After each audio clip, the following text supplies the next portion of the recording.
Out of the 3 days of staff weekend, the most tiring is Friday night. You just got off work, while your colleagues and friends get to spend the weekend relaxing and catching up with the favorite media. You just spend $50 to $60 to participate in staff weekend, an event where you will work hard and overfocus for the whole weekend.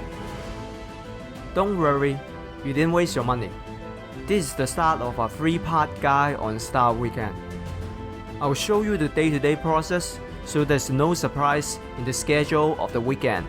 However, I promise you will be surprised by everything else.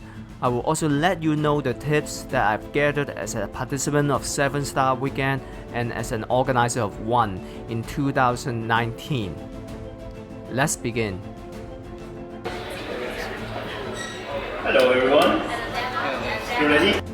6:30, the usual registration time. Be a bit early, 15 minutes or so that you can get to meet all the early participants, so that you get more time to meet them. It is so much easier to start a conversation when there's only 2 or 3 persons within your proximity. 7 p.m. It's time to eat. You might want to either bring some snack or eat something beforehand, because food is always unstable with staff weekend, and each staff weekend have different food sponsor or supplier. Sometimes it is late, sometimes it is not enough, and sometimes it is not what you want to eat. So eat before or bring snack. I know because I participated in 7 of them, and most of them I have to go hungry for the whole weekend. Plus, you should really be focusing on networking before the organizers start presenting. You don't want to be meeting your whole team for the first time during team forming.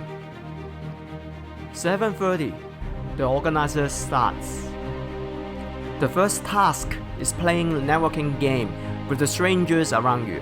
You either have to shake as many hands as possible, or you have to do that 1, 2, 3 clap, snap, and stamp with strangers. After you warm up, you'll be ready for the next part. Participants will be asked to name a bunch of nouns and adjectives and verbs, which will be used later. The organizers will separate you into teams according to your birthday month. Don't worry, this isn't the team you will form for the weekend.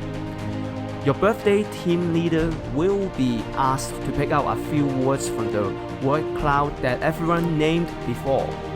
After that, your birthday team are given a short time to discuss and generate new startup ideas around those terms. You will only have like 5 to 10 minutes though, because all 12 teams or 12 months have to present. What's the problem, what's the idea to solve the problem, and how to make money. This is just for fun and a great way of getting a feel for the staff weekend. Next step is the important part. The organizer will ask all participants with an idea to come out and pitch. Each pitch should be a minute and there's no PowerPoint, but you do have a piece of paper to write something down to show people. In this elevator pitch, you're supposed to tell others who you are, what's the problem you're trying to solve, and what's your idea. The organizer will ask you about your idea's name if you didn't mention one, because he or she need to keep track of all the ideas. If you don't want to pitch, that's fine, then pay really close attention to all those who are pitching. One of them will be your future teammates for the next 48 hours. Everyone will be given 3 tokens, either free Post-it, or free marbles, or free plastic chip. Doesn't matter, because you guys are going to vote for your best idea after all the people are done pitching.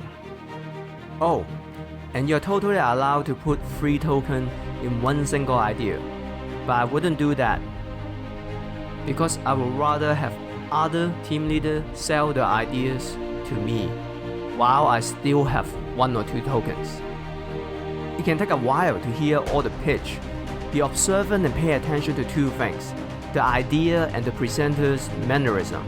While the idea is what you will work on the whole weekend, you have to like the direction of the idea.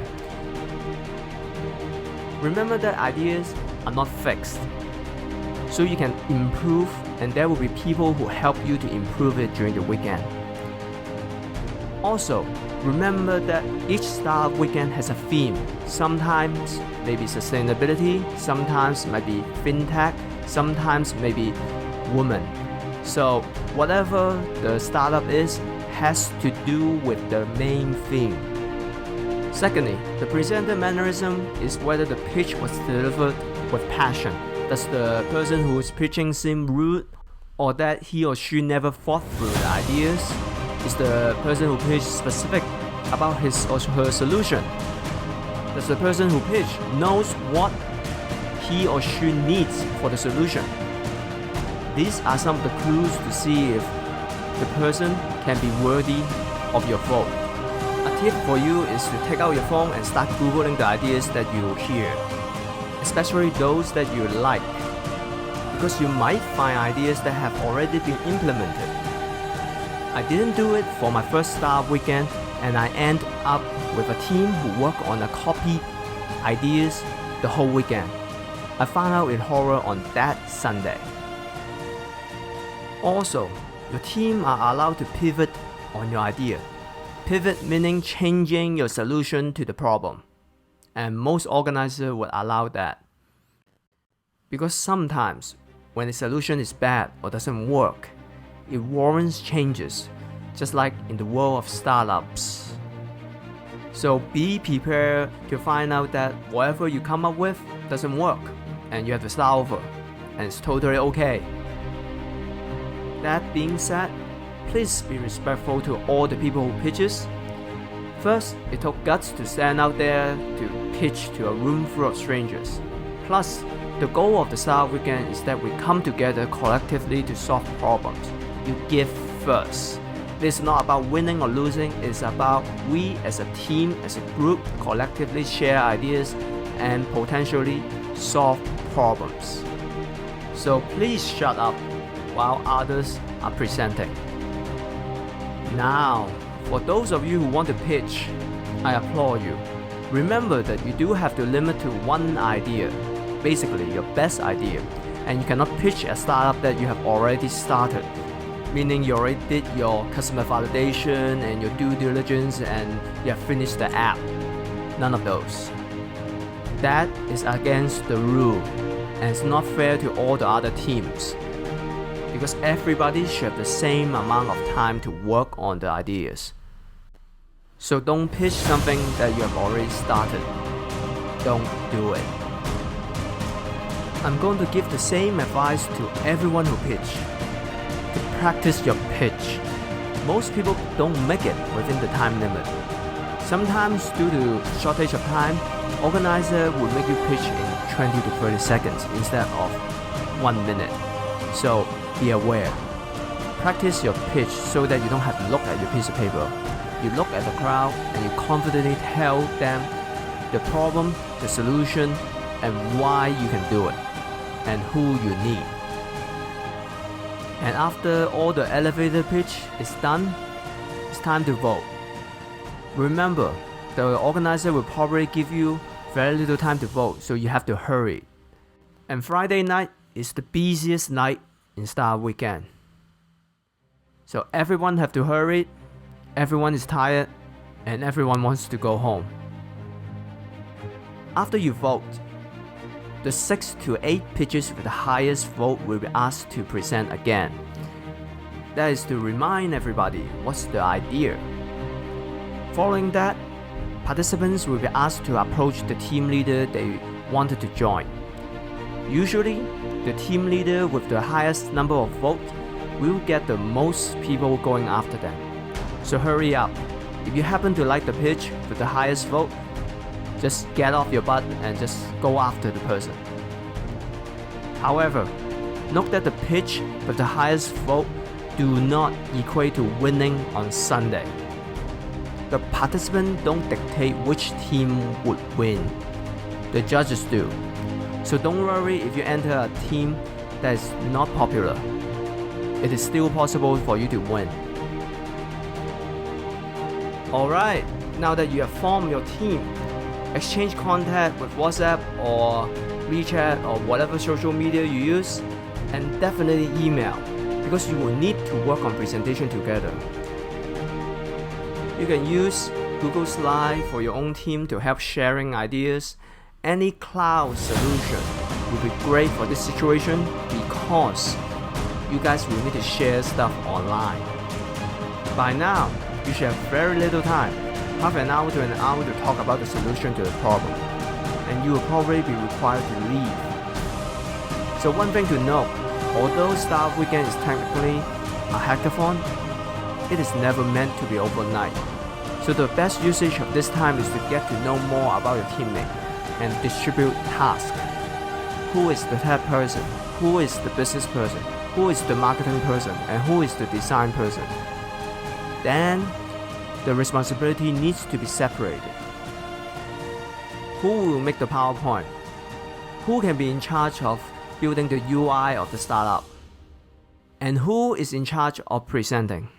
Remember, there's no CEO or manager here, so everyone is equal and everyone should share ideas and agree before a decision is made.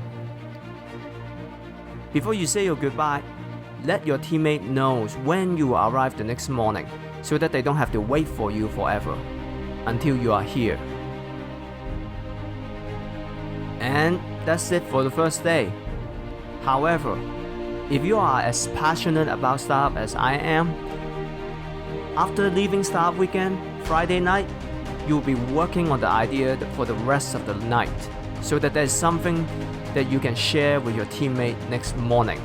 Doesn't matter if it's a website design, doesn't matter if it's a PowerPoint flow that you want to approach, doesn't matter if there's any creative solution that you can add upon to the ideas on Friday night. So your first day of Startup Weekend isn't over yet, and good luck to you. As for my first Startup Weekend Friday night, I actually coded a website layout on the bus ride home at around 10:30.